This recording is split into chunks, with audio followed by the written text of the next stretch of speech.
Ancient stories में आपका स्वागत है। आज हम जानेंगे गुप्त साम्राज्य के बारे में। एक ऐसा युग जिसे इतिहास ने भारत का स्वर्ण युग कहा। कभी चंद्रगुप्त मौर्य और अशोक का विशाल साम्राज्य रहा यह देश अब छोटे छोटे राज्यों में बढ़ चुका था। हर ओर अस्थिरता, भय और विदेशी आक्रमणों की आशंका थी। लोगों के मन में सिर्फ एक ही सवाल था, क्या भारत फिर कभी एक हो पाएगा? और तभी इतिहास के अंधेरे में एक छोटा सा दीप जला। उस दीप का नाम था श्रीगुप्त। श्रीगुप्त कोई महान विजेता नहीं था, लेकिन वह जानता था कि साम्राज्य तलवार से नहीं, नींव से बनते हैं। मैं हूं श्रीगुप्त। मैंने 275 ईस्वी में गुप्त वंश की स्थापना की थी। यहीं से शुरू हुआ गुप्त साम्राज्य।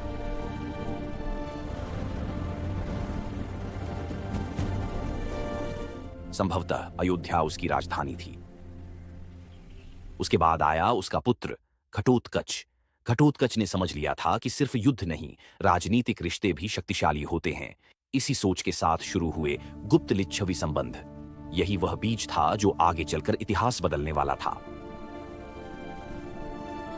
अब मंच पर आते हैं चंद्रगुप्त प्रथम।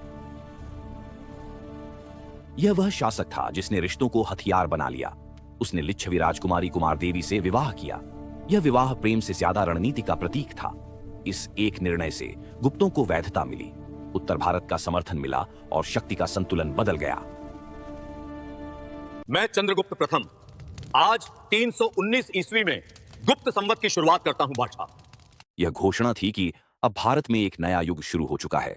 इतना ही नहीं, उसने अपने जीवन काल में ही अपने पुत्र को सत्ता सौंप दी। उस पुत्र का नाम था समुद्रगुप्त। समुद्रगुप्त इतिहास का वह योद्धा जो तलवार भी चलाता था और वीणा भी बजाता था। इसने आर्यावर्त के 9 शासकों को और दक्षिणावर्त के 12 राजाओं को पराजित किया। इन्हीं विजयों के कारण इतिहासकार विंसेंट स्मिथ ने उसे कहा भारत का नेपोलियन।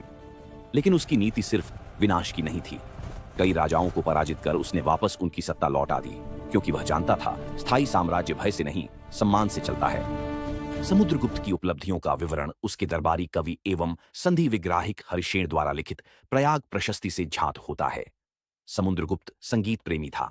ऐसा अनुमान उसके सिक्कों पर उसे वीणा वादन करते हुए दिखाया जाने से लगाया गया है। समुद्रगुप्त ने अपनी राजधानी पाटलिपुत्र को भी बनाया था। समुद्रगुप्त के बाद कहानी में एक बड़ा ट्विस्ट आता है। समुद्रगुप्त के बाद गुप्त सिंहासन पर बैठा चंद्रगुप्त द्वितीय। लेकिन क्या आप जानते हैं कि समुद्रगुप्त और महान चंद्रगुप्त द्वितीय के बीच एक और राजा था? उसका नाम था रामगुप्त। कहा जाता है कि रामगुप्त एक कायर राजा था। जब शकों ने आक्रमण किया तो उसने अपनी पत्नी ध्रुव देवी को दुश्मनों को सौंपने का शर्मनाक समझौता कर लिया। लेकिन उसका छोटा भाई चंद्रगुप्त द्वितीय यह सहन नहीं कर सका। उसने स्त्री का वेश धारण किया, शक राजा के शिविर में घुसा और शक राजा का वध कर दिया। बाद में उसने रामगुप्त को हटाकर सत्ता संभाली। चंद्रगुप्त द्वितीय वह शासक था जिसने विदेशी शकों को खुली चुनौती दी। शक क्षत्रपों को पराजित कर उसने कहा, अब भारत पर विदेशी शासन नहीं चलेगा। मैं चंद्रगुप्त द्वितीय आज उत्तरापथ और अवंती के राज्यों को समाप्त करके विक्रमादित्य की उपाधि धारण करता हूं। शकों पर विजय के उपलक्ष्य में मैंने चांदी के सिक्के चलाए।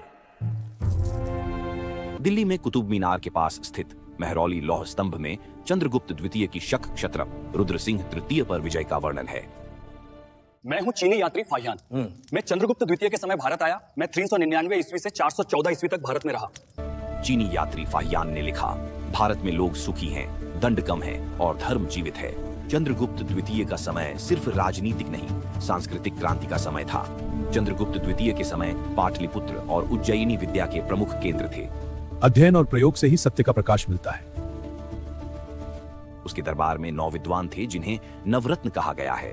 उसके दरबार में थे कालिदास, वराहमिहिर, धन्वंतरी, अमर सिंह और यहीं रचे गए अभिज्ञान, शाकुंतलम, मेघदूत और रघुवंश। इसी युग में अजंता की गुफाएं सजी, दशावतार मंदिर बना, मूर्तियों में भाव आए, मंदिर वास्तुकला जन्मी। ये सचमुच भारत का स्वर्ण युग था। चंद्रगुप्त द्वितीय के बाद कुमारगुप्त प्रथम राजा बना। कुमारगुप्त ने सर्वप्रथम गुप्त मुद्राओं पर गरुड़ के स्थान पर मयूर को अंकित करवाना प्रारंभ किया। मैं कुमारगुप्त प्रथम मैंने 427 ईस्वी में नालंदा विश्वविद्यालय की स्थापना की। नालंदा विश्वविद्यालय ज्ञान का ऐसा केंद्र था जहां एशिया भर से विद्यार्थी आते थे। लेकिन समय बदल रहा था। उसके बाद सत्ता संभाली स्कंदगुप्त ने। उसके सामने खड़ा था भयंकर संकट, हूणों का आक्रमण। स्कंदगुप्त ने वीरता से मुकाबला किया, लेकिन साम्राज्य अब कमजोर होने लगा था।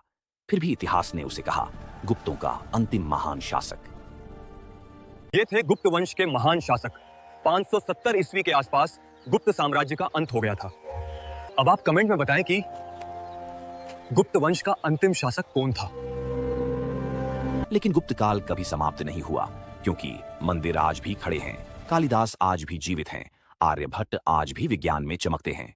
इसीलिए इतिहासकार बर्नेट ने कहा, भारतीय इतिहास में गुप्त काल का वही स्थान है जो यूनानी इतिहास में पेरिक्लीस का। गुप्त काल में विष्णु शर्मा द्वारा लिखित पंचतंत्र को संसार का सर्वाधिक प्रचलित ग्रंथ माना जाता है। बाइबल के बाद इसका स्थान दूसरा है। आर्यभट्ट ने आर्यभट्टियम एवं सूर्य सिद्धांत नामक ग्रंथ लिखे। इसी ने सर्वप्रथम बताया कि पृथ्वी सूर्य के चारों ओर घूमती है। वीडियो अच्छी लगी हो तो लाइक जरूर करें और ऐसे ही इतिहास जानने के लिए चैनल सब्सक्राइब करें। धन्यवाद।